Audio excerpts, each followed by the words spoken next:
Welcome back to the Animal Combo Book Project. This is part 10 of the series. This is the last tutorial. We're going to cover type. This is my final image here with the type I've chosen, Evolutionary Happenstance, with my name, James Kleckner, as the author. And this is my fictional book, of course, so just want to have that set up. So you're going to do your own fictional book.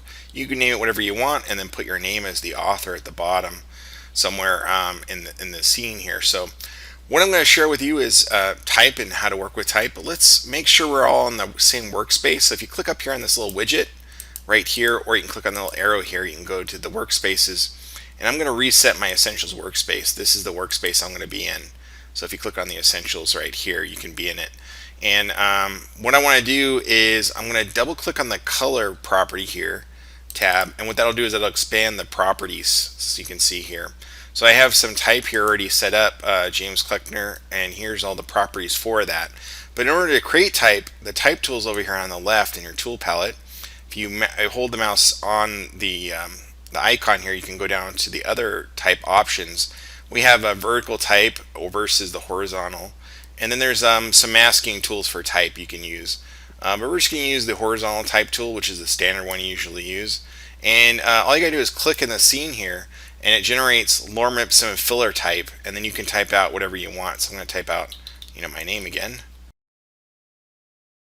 And then once you're done, you can click on the move tool, escape out, or you can hit the escape key and it'll kind of do the same thing. Now in the past, in order to align this properly, a lot of times I would hit Control A or Command A with this layer selected, and then you use the align tools up here. So I click this one, it'll be in the horizontal center, and then this one will be the vertical center. And then I can hit Control D to deselect, and then I can move this type wherever I want along this line. But you can see these smart guides appearing. They're actually quite good. They kind of help with finding the center of your image. So sometimes you don't even have to use these. You just kind of have to move the type around till you start to see the guides activate. So let's talk about this type. We'll zoom in here a little bit. If we look at the properties here, you have your transforms in the top area. So that's basically, when I move it around in terms of the width and height and the dimensions in X and Y. So this is the actual size of the type, or how much area it picks up. Here's the type of character. So the default is Myrid Pro, and I do recommend choosing a different font. For this one, I have Baskerville URW here. Notice that some of these types, if you go in here, have a variable. So if you go through here and you see this little link icon, you'll see that it is basically linked from the Adobe fonts here. And then you have these variable fonts, which are also kind of nice. So the variable fonts, when you click on it, you have the ability to change weight and the width and slant in here. And so you just kind of drag these sliders around to determine how you want it to be in terms of these three options, these three properties, which is kind of nice. But any of the other ones here, like let's just go to Arial here, you have your standard, basically the different types of Arial. You have bold, italic, narrow, whichever one you want here.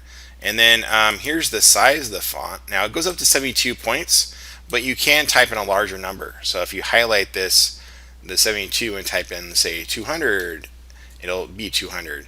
So yeah, you can increase the size, even though it defaults to 72 is the highest. Then you have your tracking and kerning options. So if I drag this across, what will happen is the letters start spreading out further along. So something that's kind of interesting. This one affects the kerning between the two letters. And then you can set leading when you have more than one line of type.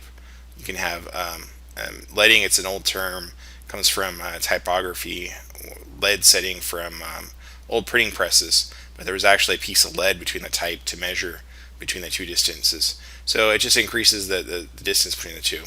And then of course you have your paragraph options, and then you have your bold, italic, all those kind of things down here. So you got lots of cool options in here to play around with. The other thing, if you click in here, you can go to more from Adobe Fonts, and you can click on that. Again, that shows that little link icon here, and that will launch the Adobe fonts here. And looks like I have to verify my account, so it's asking me to do that. So I'm just clicking continue, and then I'm going to click OK here. So now you can see There's all kinds of fonts over here on the left. You can choose by sans serif or serif fonts. So serif means these little extensions with the little extensions with where sans serif means without the little extensions on the ends here of the letters. And you can see there's tons of fonts to choose from. We can up to 54 and see what's there. And you can see it's a lot of different fonts to choose from. And then the slab serif, these are all different kinds. You have script, old-fashioned black letter, and mono, and then decorative fonts also. So lots of fonts to choose from. I'm going to choose a serif font, and I think I'm just going to try this one here. What you can do is you can choose View Family, and it will pop up here, and you'll start to see it'll pop up here, and you'll start to see how the different displays of light to italic, all the way up to bold and italic, so which is kind of nice. And then all you gotta do to activate any of these fonts is you just have to click on this little activate font, and once you do that, it'll be activated. And then you click OK, and then the font living display light was activated. So now I can go back to Photoshop, and I can click in here, and you'll see it in here. Let's see. Here it is, Levine. So once you find it here, you can click on it. And then here you have some options again in here. Now, the really nice thing is any of these that have the variable again, those are the ones I really dig, because you can click in here and change the weight of it, and the optical size, which you can increase and kind of bring it closer together. It's kind of like a form of tracking. Now, the final thing I want to share with fonts is the ability to add style effects. So that's what I've done up here in this letter. So if I want to edit this with style effects, I can double click in the gray part of the text.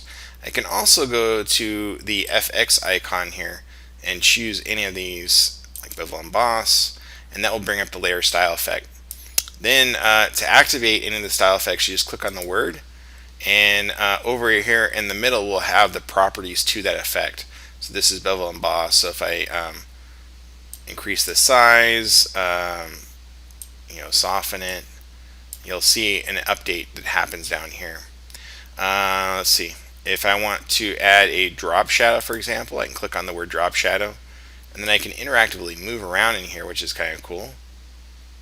And then I can increase the opacity if I want, make it a little bit darker and heavier, or I can make it more translucent, transparent, and just make it more subtle. So I just wanted to share with you the style effects. I'm not going to add any to mine. I'm going to cancel out. The last thing, if you do want to change the color of the font, there is color in here too, and all you have to do is click in there and choose whatever color, and it will update, which is kind of nice. So that's the basic overview of the font. Again, I like my choices here. I'll hit Control 0 or Command 0 to maximize my scene here and frame it in, and that's it. This is the end of the Animal Comic Book project. Hope you enjoyed this series. Until next time, cheers.